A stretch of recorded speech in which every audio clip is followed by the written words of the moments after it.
Michael and I are going to show you exactly how to activate the muscles of your abdomen and your back to properly support all of the exercises in this next series. So let's start with neutral spine. He's lying in a position that's perfect to find neutral spine. He's got his feet about 6 bones width apart. His knees are aligned exactly over his second toe. There's a little connection between his inner thighs. I can't pull his legs apart. This is the way I want it. Now, right now, he's lying totally relaxed. He's in what we call a complete pelvic tuck. His pubic bone is much higher than his hip bones. So to find neutral pelvis, I'm gonna ask him to tilt his tailbone down into the mat. Beautiful, and you see how his spine got nice and long. Now he has a little curve, little space in the lower back, in between the floor and his lumbar spine, and that's exactly what we want, all right? We want that little curve. The next part of neutral spine has to do with the rib cage, right? Right now, go ahead and lay there with your ribs totally flared. Arch your back a little bit. There, perfect. That's exactly what I don't want. His ribs are poking out. There's no connection. Let's move your arm a little bit. There's no connection between the ribs and the floor right now.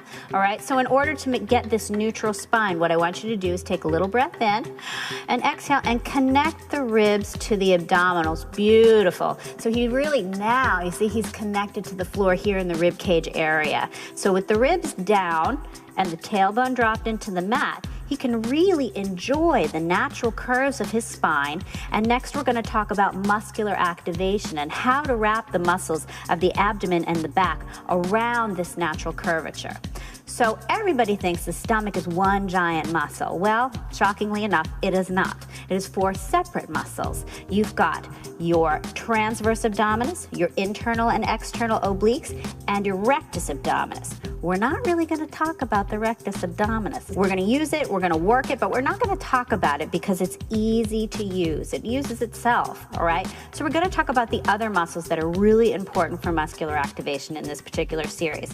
We're going to start with a group of muscles called your pelvic floor. Now, the pelvic floor is a basket of muscles right at the base of your pelvis. It acts like cement in your basement, and it's very important to stabilize the lower part of your body. So in order to activate the pelvic floor, you're gonna feel like you're drawing that basket of muscles up under your rib cage, right?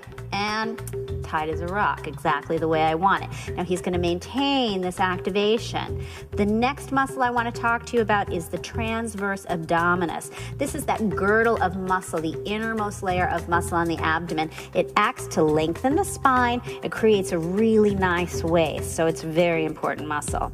So we're gonna wrap the transverse abdominis by inhaling and wrapping that muscle around the spine. Excellent, that was really gorgeous. And again, hard as a rock. However, he still has that curve in his lower back. So he activated the muscles, but he didn't change the shape of the bone.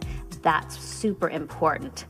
The next muscles we're going to talk about are the internal and the external obliques. Those muscles start up here at the rib cage and they extend all the way down into the pelvis. So go ahead, Michael, and just try to wrap that and see if we can get a little contour. Yes, you see a little contour here and here.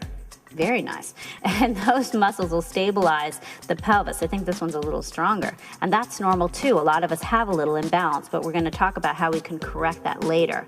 Good. This feels good. Looks good. You good? You good. You're looking good. All right. Let's move on to the muscles of the back. We're going to talk first about the latissimus dorsi, these big muscles of the back, right, that stabilize your scapula, better known as your shoulder blades. So, Michael, go ahead and bring your arm down. And then what I want you to do is inhale, and as you exhale, draw your fingertips down towards your toes and your armpits down towards your hips. See, he got a ton of space between his ears and his shoulders, and that looks really nice. You're gonna hear me say that a lot. You're gonna get sick of me saying that. Pits to hips. That's what I mean by pits to hips. Draw your armpits down towards your hips. Down is always going to be towards your hips, no matter what position you're in. So when he activates his armpits down towards his hips, he's using this ginormous muscle that he has called his latissimus dorsi, and he's got a really big latissimus dorsi right there. Pull it down again. Whoop, there it goes. And he's got a great cut right there as well. The last muscle we're going to talk about is the serratus anterior. The serratus anterior starts at the back at the scapula, and it wraps all the way around the front, right into the rib cage. And that's gonna be your primary rib closer, okay? You're gonna inhale, and you're gonna exhale and knit those muscles together so that you're connecting your ribs into your abdomen. Great. So now he's got a connection, let's move that up. Got a connection to the floor here. Got a little space in this lower back. He's in perfect neutral pelvis, fully activated in his abdomen and in his back. Good job.